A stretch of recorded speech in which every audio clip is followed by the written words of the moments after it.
Hello, everybody, and welcome to WarCrafters for May 25th, 2025. It's Season 2, Episode 21. I am Mayor Watt. I run ohmTown.com, and along with the Sentient AI, we talk about 5 articles. The Sentient AI is not available today. Bunch of timey-wimey stuff. Anyway, we're going to talk about these 5 articles. Thinky Direct, games are too damn expensive, raise dinosaurs, Summer Game Fest, and one of the worst games of all time. Everything's powered by ohmTown.com. Go over and become a citizen. Oh, and you know what? I am going to have to do this the old-fashioned way because I did not set everything up. It's in, it's in one place, but not in the other. So let's do it this way. I'm going to do it live. So see you in a little bit as we go to the other side of our intro. Bye.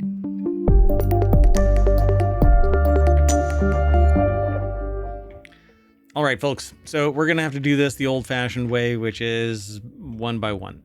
So the first article is over in the mobile channel. Thinky Games is doing its first ever Thinky Direct showcase on May 29th. If you want today's articles ahead of time, you can hit exclamation point and then WC, and ohmTown will spit it out into the channel over on Twitch. Otherwise, they're embedded in the description for the show over on YouTube.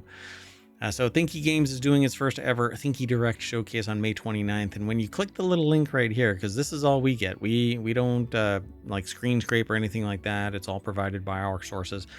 Click that link and it opens up another page and it goes over to vice.com, where Anthony Franklin II put this article together. The deck statement says it's the first ever Thinky Direct, and it'll be an hour-long showcase of upcoming games for those of us who can't stop solving puzzles. It's in 3 days. Well, 4 days since it's the 25th and we're in the time machine on May 29th. So what's in the Thinky Games Direct? They say they can't tell you how excited they are to catch the event. Indie game showcases are always cool, but this one is special because it's dedicated to puzzle games and others that make you think as you play them. Here's what to expect. Exclusive trailers, exclusive reveals, and an exclusive live stream as you join Joseph Mansfield of Thinky Games in a post-showcase live stream for an exclusive look at some of the featured games, just to get an idea about what you're going to get into. It's a check out the piece written to steer you fellow blueprints heads in the right direction. They are indeed ashamed to say that they have not yet played Tunic or Animal Well, but look forward to rectifying that pretty soon. It says, but wait, there's more. It's a cerebral puzzle showcase. Thinky Direct is partnering with the Cerebral Puzzle Showcase, a celebration of the most wonderful puzzle games available on Steam. Organized by Draknik and Friends, the Cerebral Puzzle Showcase celebrates and showcases puzzle games of all sizes and scopes with discounts and offers across featured titles for all audiences. And the Steam event will run from May 29th to June 5th. There's a little bit more over at the article over at vice.com. Go and check it out. Okay, our next article. This is going to get kind of weird because I have to do this all manually. I don't know if this is actually going to... Okay, so the next article is over in the mobile channel. Former Sony boss Shuhei, I guess, Yoshida doesn't think gamers should be complaining about the price of games. And the author here says that they think that he's missing the point. The former Sony big boss is back again with another hot take, this time around centered on the game prices and whether or not gamers should be voicing their opinions or concerns about them. Speaking with Critical Hits, which probably should be paying attention to that site as well. Shuhei Yoshida basically sounds like a guy who was running a company for a number of years and did great things while at Sony. So while his comments aren't surprising, I do think that he's missing a significant point of the criticism of pricing, is what the author says here. When you click the little link, it'll take you over to the source, which is again vice.com, and Anthony Franklin II put this article together yet again. Ex-Sony president Shuhei Yoshida made some comments recently that ignore exactly what everyone is mad about in these game prices. When asked what he thought about the increases in price, Yoshida starts by saying, when you look at life in general, other products in price have increased, way more than the game price. So I think it was almost too late for the video game companies to start looking at the price structure. Okay, he's not wrong here. Realistically speaking, it says we've done well to have held this line this long. They remember when prices were going from $50 to $60, there was a bit of an uproar. Nothing like this, but it happened. Well, that's because there wasn't as much mass media communication capable, and social networks weren't as capable. And they agree with Yoshida when he says that quote, I don't believe that every game has to be priced the same. Agree. Recently, Mario Kart was $80, but Ghost of Yotai standard edition was $70, both big time franchises. But you're supposed to price on benefit to the consumer, not on market forces in the terms of what others are pricing it at. So it says this conversation isn't something that will go away anytime soon, but comments like that, basically, as long as people choose carefully how they spend their money, I don't think they should be complaining, is what he said. Yeah, the conversation isn't going to go away because it seems rather tone deaf. So you basically have to choose. Do you want to eat or do you want to play a game? Essentially, that's what it comes down to, because you're not going to be allowed to have both. Basically, have 3 dolls instead of 15, right? Because the rich are setting the standard here, not us poors. So you just shush and don't buy. There you go. Don't buy. Don't buy the software. Just don't. You can do it. You can not buy the software. Everything else is going to go up in price, though, by the way, like food, drink, shelter, safety, etc. It's all going to go up in price. All right, but we're going to keep on going. We're going to move on to the next article. This next article is, you know what? It helps if I don't mess it up when I do the copy and paste of the links. See, we have oh my God, did I just do that again? All right, folks, look, I am a professional. Do not try this at home. Eesh. Anyway, the next article is over on Reality Hacker. Raise dinosaurs in Dino Hab on Quest 3 and 3S. I want everything everywhere all at once, not just isolated in one place, particularly game software that doesn't, it can be platform agnostic, but whatever. Dino Hab aims to be a full ecosystem building tool blended with entertainment, containing heavy emphasis on learning, aimed toward younger explorers and dinosaur fans. When you click the link, you get taken over to Upload VR. Don Hopper put the article together. A prehistoric, eco-aware educational sim, Dino Hab, is now available on MetaQuest, and they went hands-on.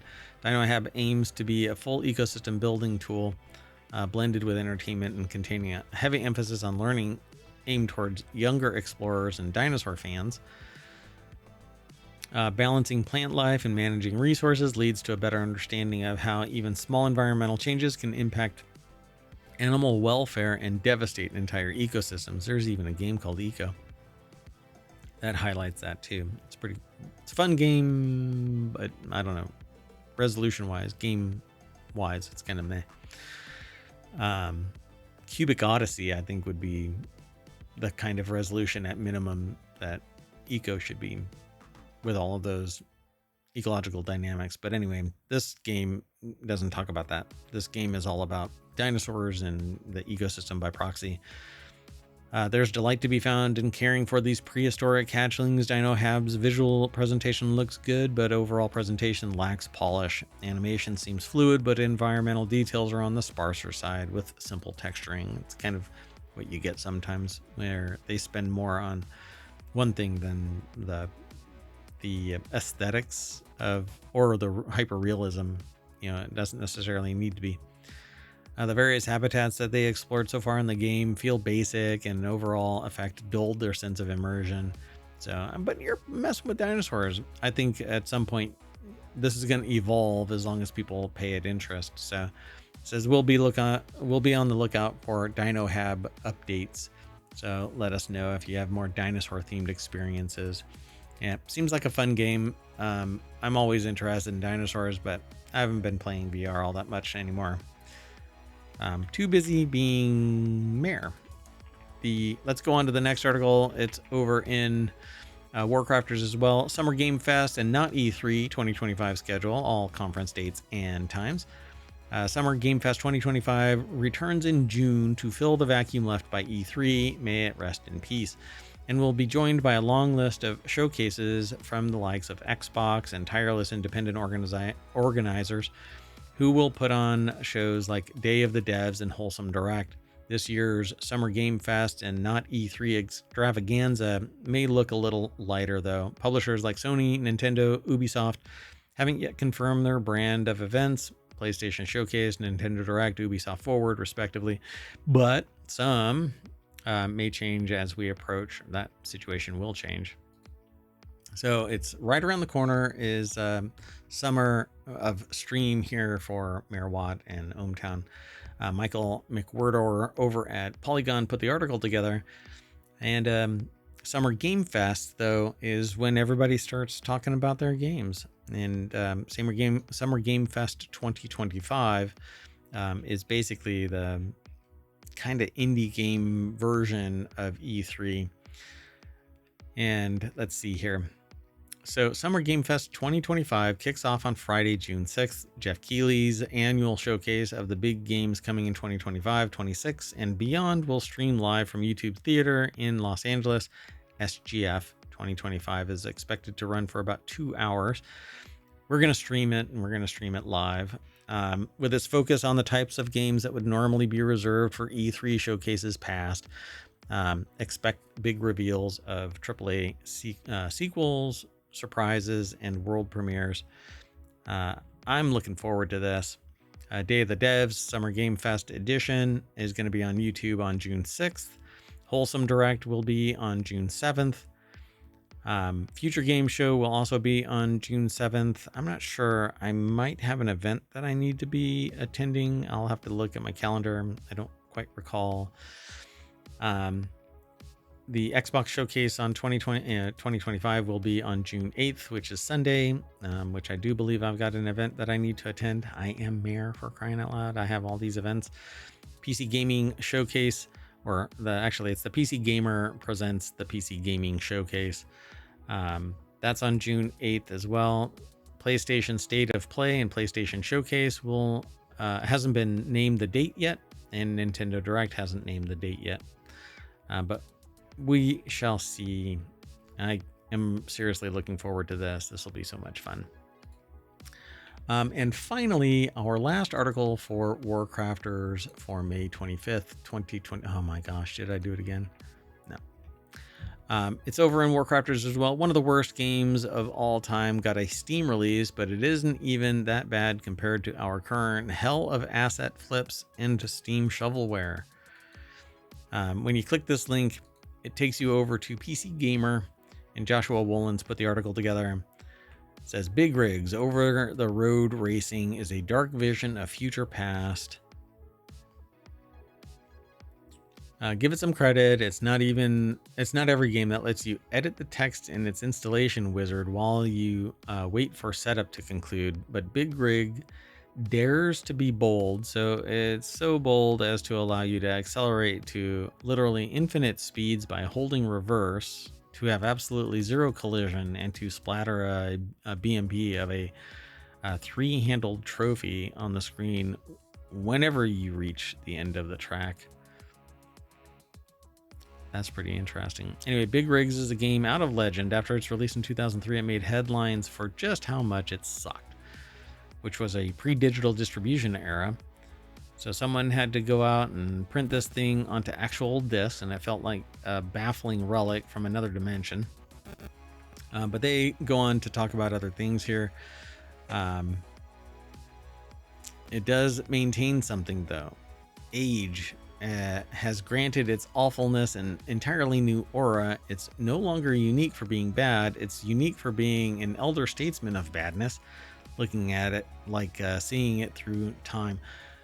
Yeah, I mean, there's asset flips now is what they're kind of hinting at with this other portion of the article, where basically things are just kind of plopped together. It says they consider it the era of shovelware and AI slop. Should you spend actual human money on it? No, you can get everything you need from big rigs over the road racing by watching 30 seconds of it on YouTube. So go and check it all out. Joshua Wollins, thanks for the warning. Not that I was going to buy it anyway, but anyway, that is it for WarCrafters for May 25th. So we are going to slip the gears into reverse and at the speed of light end up at the front page of ohmTown.com, where you should go and become a citizen. So see ya on the other side of this. Bye-bye. Oh, we're going to reset and do Technology Today. And then after that, FourWheelTech. And then later on today, we'll see. Maybe if I can muster it, we're going to do non-sequitur news on time. So otherwise, it'll have to be a time machine episode like this one is. See you in a little bit. Bye-bye.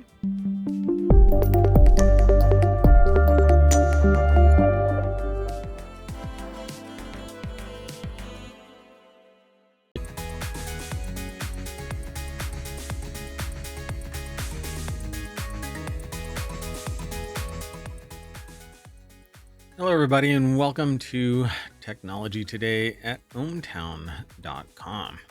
I am Mayor Watt. I run ohmTown.com, and normally I would be hosting this with the sentient AI from the future, but they are not available today. So it's just me talking about these 5 articles: a new pain relief discovery, carbon capture efficiency, energy density breakthrough, fractionating crude oil, and Earth's hydrogen jackpot. That and maybe some snark on the other side of this.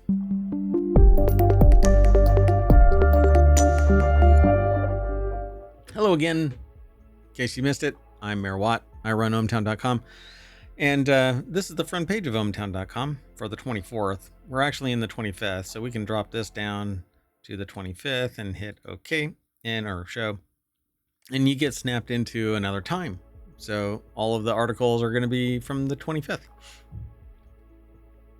That said, you can go over to Technology Today over at ohmTown.com. So it's a subgroup. It's one of the many. There are 50 that are under 6 main categories. You get a 7th icon if you become a citizen. There's more stuff in there. But in here, you get things that have been deemed appropriate for Technology Today, although we sample from across the entire site. They get put in different places for different reasons. But anyway, the first article that we're going to talk about today is what I call a pain relief discovery. And that's because Tylenol doesn't work the way that we thought. Scientists just made a surprising pain relief discovery. Scientists have just upended decades of assumptions about how Tylenol works. A new study reveals that the common painkiller doesn't relieve pain by increasing natural feel-good chemicals, as once believed, but by lowering one of them. This surprising reversal could open the door to a new generation of safer, more effective pain medications and reshape how we manage pain. The article is over at Indiana University. The article is hosted at scitechdaily.com. So the new discovery, it says, from Indiana University is a study led by Michaela Deverakova and Alex Stryker at UI's Gill Institute for Neuroscience. It was published in Cell Reports Medicine, and the new findings reveal a previously unknown way that acetaminophen, the active ingredient in Tylenol, targets pain in the body. The team discovered that acetaminophen blocks an enzyme responsible for producing arachidonyl glycerol, or 2AG, which makes it a whole lot easier to pronounce.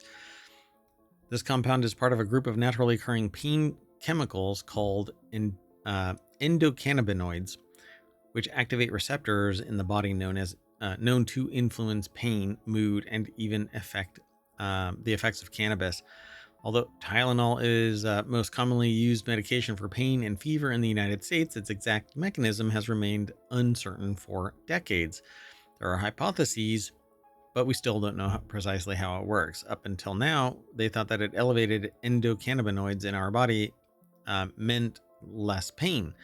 But their study shows that in the case of 2AG, it might be the opposite. Actually, reduced levels of 2AG lead to decreased pain. So if you don't know what the target is, you can't design an alternative. Their research suggests that the enzyme might be the target, in which case you could start developing drugs that target that specific enzyme, but without that toxicity, because it can cause liver damage. And too much of it can be acute. So going forward, the research team is looking to evaluate other common pain relievers like ibuprofen and aspirin to determine whether they have similar mechanisms of action. All right. The next article is over in Technology Today as well. It's from SciTech Daily as well. MIT breakthrough makes carbon capture 6 times more efficient. MIT researchers have developed a powerful improvement to carbon capture tech by using nanofiltration membranes to separate key chemical ions, drastically enhancing efficiency and stability.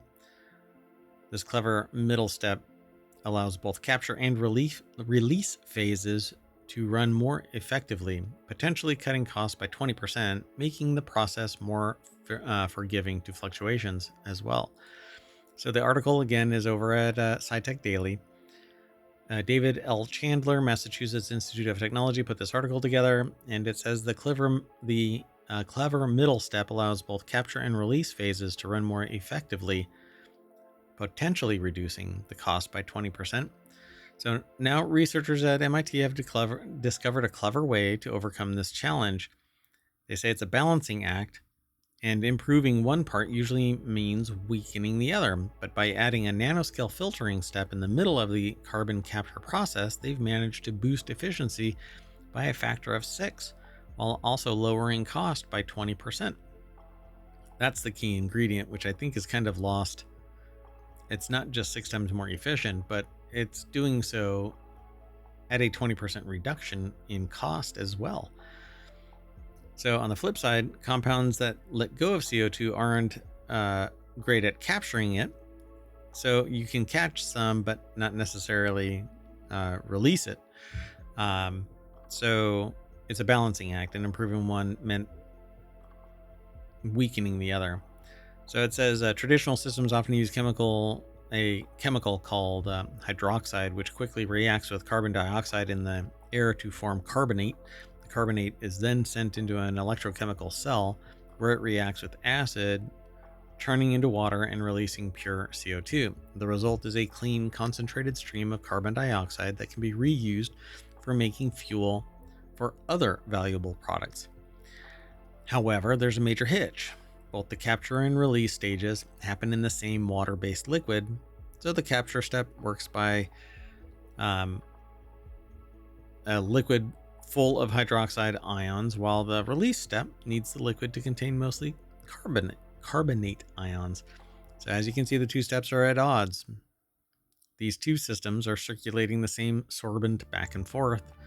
They're operating on the exact same liquid, but they need two different types of liquids to operate optimally. So it's a small 3-part system. And it says if you don't separate these hydroxides and carbonates, Rufer says, the way that the system fails is that you'll add protons to hydroxide instead of carbonate, so you'll just be making water rather than extracting carbon dioxide. That's where the efficiency is lost. So they're basically scrubbing the carbon out easier. They say that Varanasi adds that the really nice thing about this is that we've been able to do this with what's commercially available and with a system that can easily be retrofitted to existing carbon capture installations, and costs can be driven down to $200 a ton. It could be viable for widespread adoption. Rufer notes that people are buying carbon credits at a cost of over $500 per ton. Let's keep going. The next article is over in Technology Today. Metal fleeces boost battery energy density by enabling thicker, faster charging electrodes. So batteries are becoming more and more powerful. A discovery by researchers at the Max Planck Institute for Medical Research in Heidelberg could now give them a significant energy boost. Call them metal fleeces. Stephanie Baum wrote, and it was reviewed by Robert Egan. A team led by Max Planck director Joachim Spatz has discovered that metal fleeces used as contact material in battery electrodes significantly accelerate the charge transport of metal ions in particular. This means it's possible to build significantly thicker electrodes than a standard one today. It means that roughly half of the metal contact and other material that do not contribute to energy storage can be saved, and makes it possible for researchers to significantly increase the energy density in batteries. And the findings are over at ACS Nano. The active material is the actual storage material that absorbs and releases the charge during charging and discharging. Today, battery manufacturers use graphite in the negative terminal and various inorganic compounds containing lithium in the positive terminal. The active material is porous so that it is penetrated in the liquid electrolyte. So they say it's a new approach, accelerated ion transport through an electrical double layer. So in the study, Heidelberg's team has now shown that electrodes can be produced at least 10 times thicker than it is usual today, and still charged and discharged quickly. The researchers have demonstrated the lithium-ion strips of the molecular shell on a copper surface deposit themselves there and form an electrical double layer with electrons that accumulate under the metal surface, known as the Helmholtz layer. All right. They say they have a chance to catch up with Asian manufacturers and be even better, according to this article. Let's keep going. The next article is over in Technology Today as well. A new approach could fractionate crude oil using much less energy. So if you don't know how gasoline and various component petroleum products are created, it's distilled just like alcohol is, except that it's oil and it's broken off into its component parts, just like heads, hearts, and tails.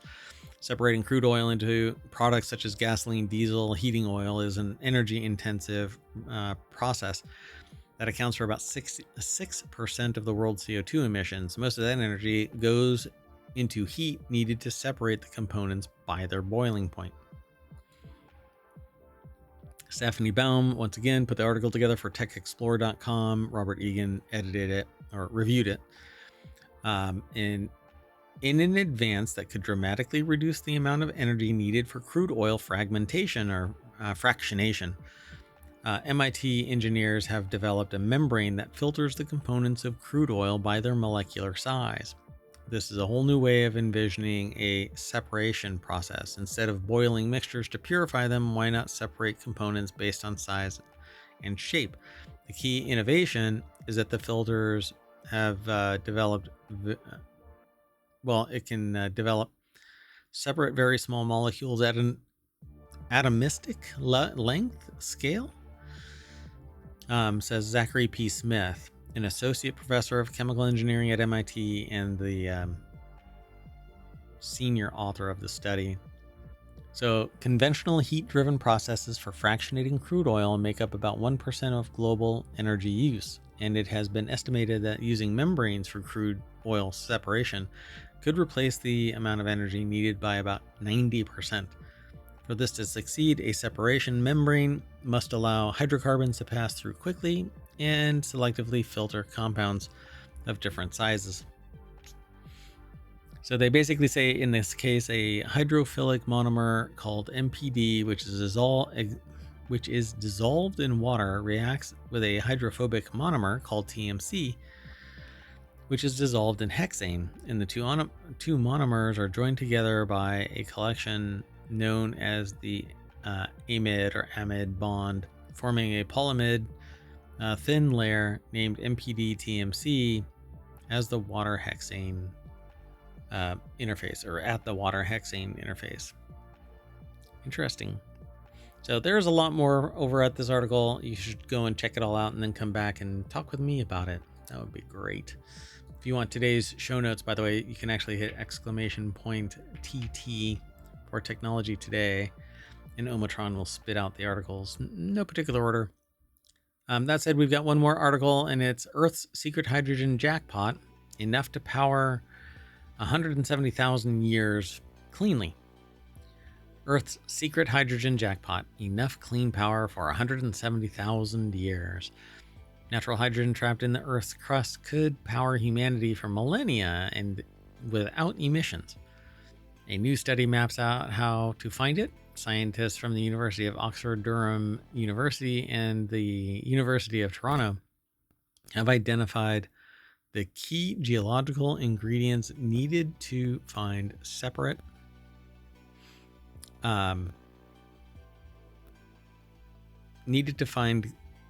clean hydrogen beneath the Earth. I really think that hydrogen fuel cells is where it's at, but that doesn't seem to be happening. Not only fast swap hydrogen, right? You just pull a cylinder out, put a cylinder in, but coupled that with motors, electric motors in series, and you basically have my ideal car. Because all of this EV stuff is just a lost cause. It isn't defensible, and it's very high friction would be the word. Anyway, the article is over at SciTech Daily. University of Oxford put the article together. They say that the scientists from University of Oxford, Durham University, and the University of Toronto have identified the key geological ingredients needed to find clean hydrogen beneath Earth's surface. This natural hydrogen is produced by the Earth over millions of years and can accumulate underground in the right rock formations. The study shows that the conditions for trapping hydrogen exist in many parts of the world, making this a truly global opportunity. Hydrogen is already a $135 billion industry. It also is a cornerstone of future clean energy systems, with the market expected to grow to 1 trillion by 2050. This new research could help discover and tap into natural hydrogen reserves. And finally, the findings were published on May 13th in Nature's Review of Earth and Climate. So we'll keep an eye out for this. Yep. Yeah. Anyway, we are going to put in a new fuel cell, and that's going to snap us back to Technology Today over at ohmTown.com. And I'm going to get out of here. I am Mayor Watt. Oh, be sure to go over to ohmTown and become a citizen. Be sure to follow us, like, and subscribe on Twitch and on YouTube. And go over to the Patreon and subscribe there. Download all of the podcasts. There's a Discord. And yeah, that's it. I'm going to get out of here. See you soon.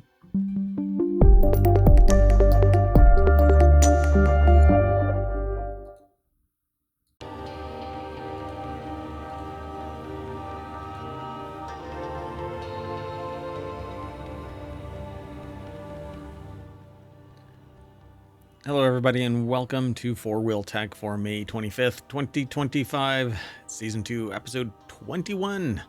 I am Mayor Watt, and I run ohmTown.com, and I am a host, or the host, on all of the shows, and along with the co-host, the sentient AI from the future, who's not with me today, unfortunately. We go over 5 articles on each FourWheelTech. This is the 6th show that I've done today of the weekend shows. I got in a time machine, went back in time. I'm doing them on the 25th. So if you're watching that live, then count yourself as part of the simulation, and we've gone back in time, including you. Anyway, so we have 5 articles all set up. These are the titles that I give it. They actually have real titles on the other side. I always disclose all of this stuff. But anyway, Euro Dipstick, Can-Am Canyon, the RAV4 Hybrid, and PHEV can't dodge these doors, and the Nissan Micra EV, which I'm actually very curious about because I am interested in switching over to I want a series hybrid, not an EV. But anyway, we'll talk about it. See you on the other side of the yes.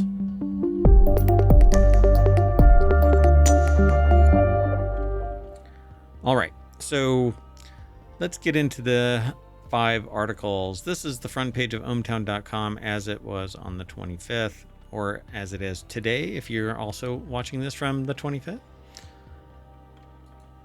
But this is FourWheelTech. This is the front page of FourWheelTech. We're always coming up with a new logo for all of the old black and white ones, but we're not done yet. Obviously, we still have many to do. It hasn't really been priority, but what has been priority is getting a whole bunch of content. We're very interested in a whole bunch of sources. So if you know of one, then reach out, get in touch with us, send an email to mayor@ohmTown.com. That said, new cars don't all come with a dipstick anymore. Here's why. If you've gone under the hood of a lot of late model cars, you may have noticed something missing, the dipstick. So why do so many new cars lack them? Well, apparently you're not to be trusted with it. So Jordan A. Rodriguez over at jalopnik.com put the article together. It says, once dipsticks were the go-to method for checking oil levels and finding out if your oil has gone bad. But as odd as it may sound, many cars don't come with them. Some sources say it's because automakers don't trust us to use them. That was my prediction. So why make them? It's kind of along the lines of rather have it and not need it than need it and not have it, right? So maybe it's kind of conspiracy to keep drivers coming in for more oil changes, but in actuality, it's because of a lot of things are going digital. So now it says add oil max 1 liter. You may continue driving. It actually gives you a little countdown of just how screwed you are in terms of how much oil is in your car. So if it says you've run too low on oil and, well, you didn't check it because the dipstick was missing, now you know. So digital oil level measurement, customers can easily monitor the vehicle's oil level in their driver's display and receive timely alerts if oil level is outside normal limits, as long as you've got it, I suppose, and it doesn't just glitch. This proactive approach helps avert potential engine damage. It also removes a port from the vehicle, and you don't have to be relied on to do any of this maintenance stuff. But it says it may just be us, and I don't think it is. But technology doesn't fix everything. Sometimes one solution can undo all others. Using a dipstick was fast and easy. Some cars even had dipsticks for checking transmission fluid. Now, drivers are left to rely on a touchscreen to know if their car needs oil. And it sounds simple, but if the touchscreen isn't working or that sensor isn't working, you don't have any analog. So, yeah. Let's move on. The next article is over in FourWheelTech as well. Can-Am Canyon has tons of adventure flavor, but it's not the author's taste. Let's just jump right on over. Brad Brownell put the article together. It's over at jalopnik.com. So it's the Can-Am Canyon, which looks like a ruggedized version of the Can-Am. Can-Am built the adventure-focused Canyon as a way to make the ADV segment. What is that? What is ADV? I don't remember ADV. So-called ADV bikes. Adventure touring? Adventure bikes? I don't know. Anyway, let me hold on. I have to do this. I can't do this without. I have to know what this is. What is that? Hold on. The ADV segment refers to the adventure segment of motorcycles. Really? That's kind of no shit news. Anyway, Can-Am built the adventure-focused Canyon as a way to make the ADV segment a bit more accessible to a wider variety of riders. Say that real fast.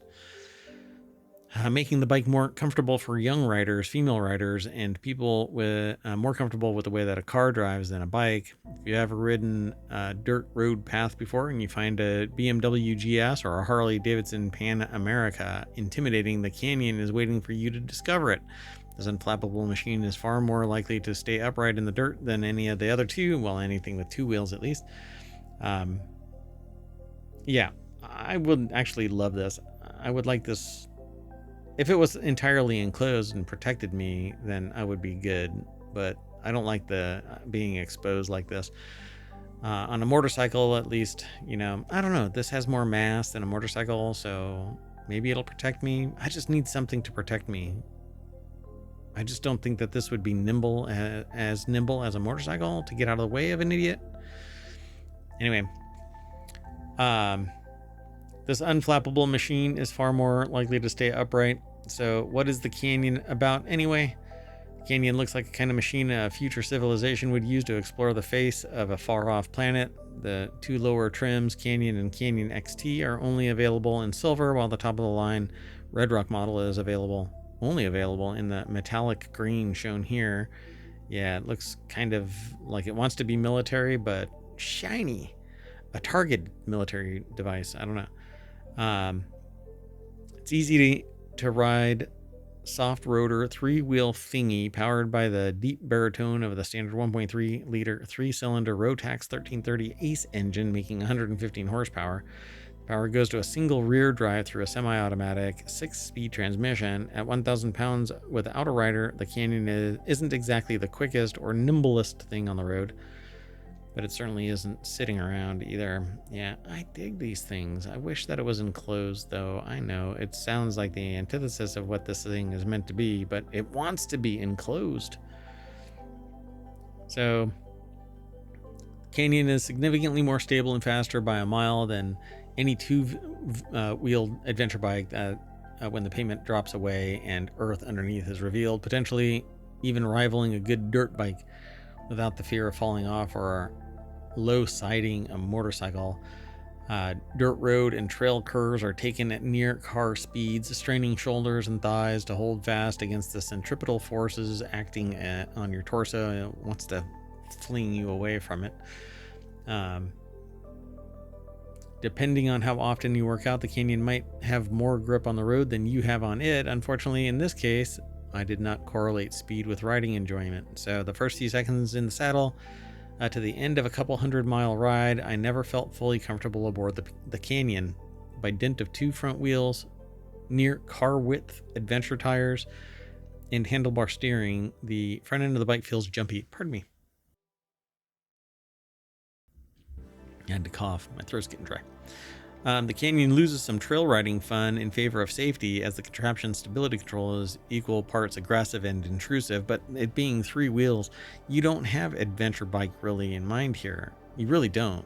I mean, it opens up the segment, but in a stable way, so you can't do the same canyon crawls that a 2-wheeled dirt bike would do.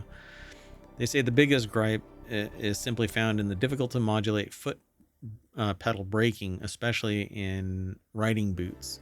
Getting finesse on the foot only braking feels slightly difficult. Yeah.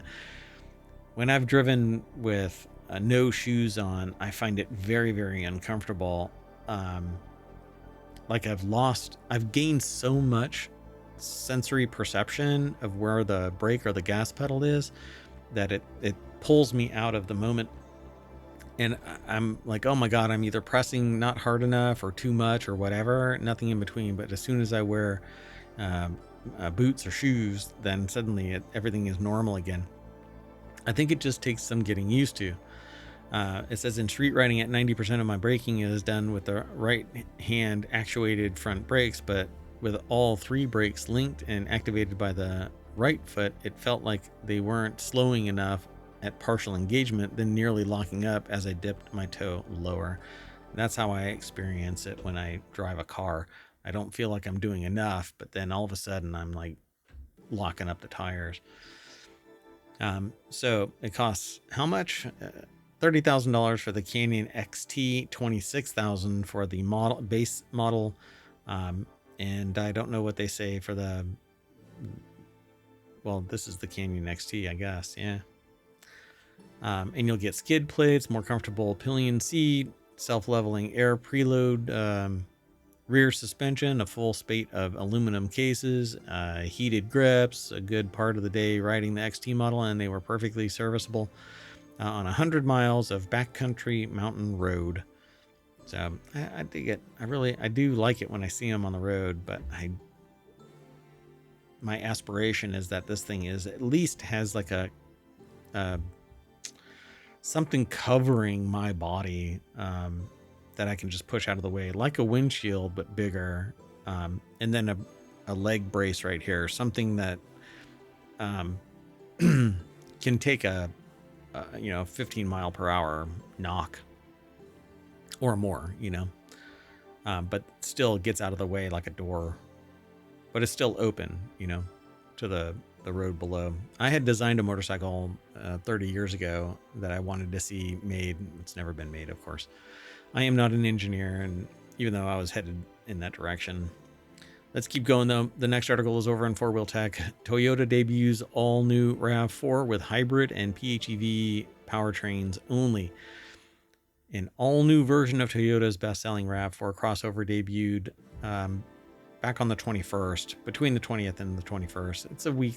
It's a weekend show, so we parse a week's worth of news. For Generation 6, Toyota North America is going all electrified with hybrid and plug-in hybrid powertrains on offer. And while the RAV4 isn't quite a software-defined vehicle as we understand the term, I don't know, it features an all-new software platform tying everything together. So there you have it. New software platform enables Toyota Safety Sense 4.0 and better infotainment. Jonathan M. Gitlin over at arstechnica.com put the article together. Front-wheel drive hybrid RAV4s feature 226 horsepower with all-wheel drive hybrid models, a slight increase to 236. The PHEV generates a combined 320 horsepower, and the Toyota says that it can go 50 miles on a single charge, which is just crap. So better efficiency is thanks in part to the adoption of more efficient silicon carbide inverters, although the battery has been increased in capacity. Certain trims like Woodland XSE even offer the ability to do DC fast charge of the PHEV, while Toyota says it takes 30 minutes to go from 10 to 80%. So you never get 100%, which is what the mileage rating is always based off of, right? I don't know. It says because not me, but the author of this, because they're predictable, the one that interests them the most is the GR Sport trim, only available as an all-wheel drive PHEV, and it has an interesting micro-suede interior, also available on the XSE, and tuned suspension, steering, etc. Curious to know the driving experience matches its looks. Yeah, it's kind of crossover-ish, but kind of meaty. Yeah, that's got that front end that a lot of people liken to Predator, the little mouth kind of thing. There's a little bit more over here at this article, but they basically say that Toyota Safety Sense is the newest version of the automaker's suite of ADAS software. The infotainment is said to be better than HMI and wireless Apple CarPlay, but not Pro, because, you're not buying an $80,000 car, apparently. You don't deserve it. And Android Auto are standard features. Should be, geez. Let's move on. The next article is over at FourWheelTech as well. Dodge adds more doors to the Charger Daytona EV for 2026. Again, an EV, but not Series EV. Dodge adds more doors. Brad Brunell over at jalopnik.com put the article together. The new sedan can sprint from 0 to 60 in just 3.3 seconds, as quickly as the previous Dodge Acceleration King Challenger Hellcat Redeye, which the last time I saw the price on that, it was like $115,000. I don't know what this one is going to be priced at. All of this Ye America Go Fast is brought to you by a pair of 400-volt electric motors, one for each axle, pushing the full 670 ponies and 627 pound-feet of torque to the ground.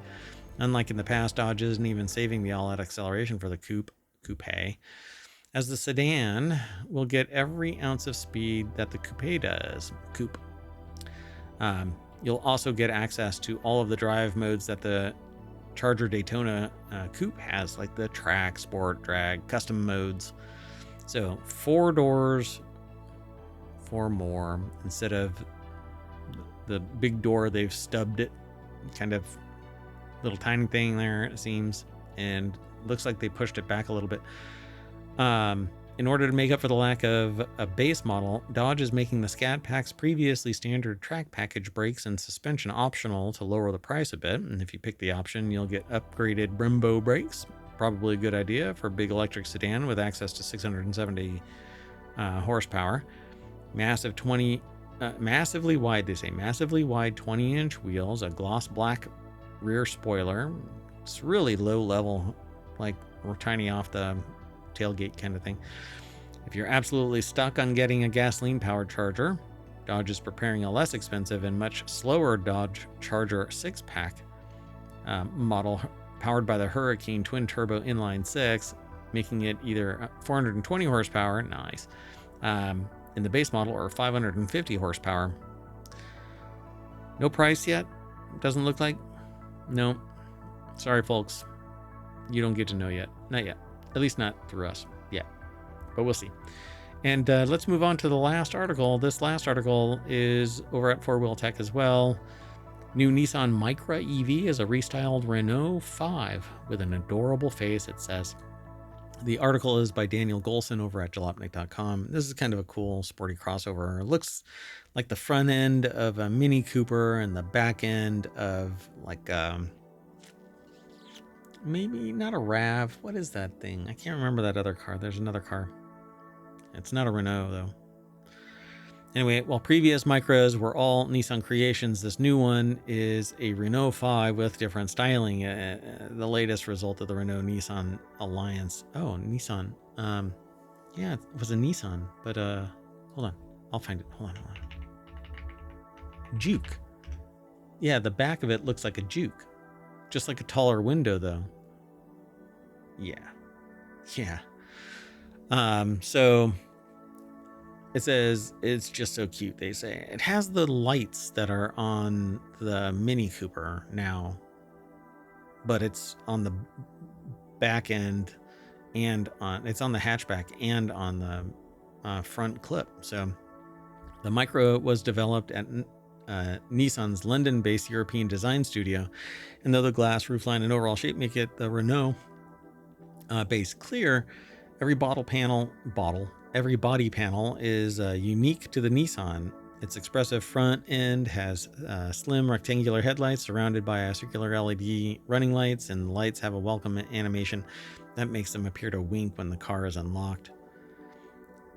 The front bumper, the lights give the Micra a froggy face. I don't know if this thing will ever see daylight in the United States. Nissan barely changed the Renault 5's interior for the Micra, but that's all right, as it's already a very nice design. There's a lot of stuff. But that's okay. I like stuff.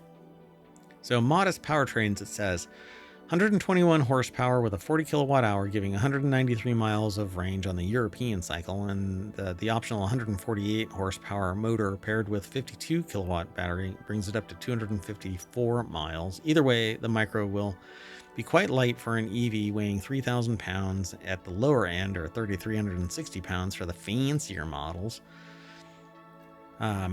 Can accept up to 100 kilowatt of DC fast charging power, going from 15 to 80 in 30 minutes. Still, it's stupid. I won't be buying this. I am not buying an EV until it's a series EV or a series hybrid, where it has a gas engine that its designed efficiency is to be a generator of electricity that goes into a battery pack that powers motors. And that's where you get the efficiency, because right now you're going from a gasoline through a mechanical generator into a transmission and a drivetrain that loses its efficiency somewhere around, for every 8 input, you get 1 output, something like that. And that's just horrendous. But electricity is a lot more efficient. Instant on, instant off, things like that. You don't have to wait for torque. You don't have to wait for a turbo to spool up or anything. And it's less mechanically intensive. So I don't know why it's so damn expensive. Just make it series. Anyway, that's it. We are done. We're not going to be getting the Micra, but I would like it if it was a series hybrid and had fast swap hydrogen fuel cell tech. How about that? I know, it's a lot. So we're going to hop into this little Micra, and there's going to be 15 people piled into it like a clown car, and we're going to go back to the front page of FourWheelTech. But that's where I'm going to end the show, so I'll see y'all later, and be sure to like and subscribe, ring the bell, follow us here on Twitch and on YouTube and all of that stuff. Would love to have you hanging out with us in chat. And remember, there's commands that ohmTown is attached to. All you have to do is go over to the chat, and you'll see them, like exclamation point shows and exclamation point pod. Each show has its own command, like this one is exclamation point FWT to pull today's articles out of ohmTown. But that's it. I gotta go. See you later. Bye bye.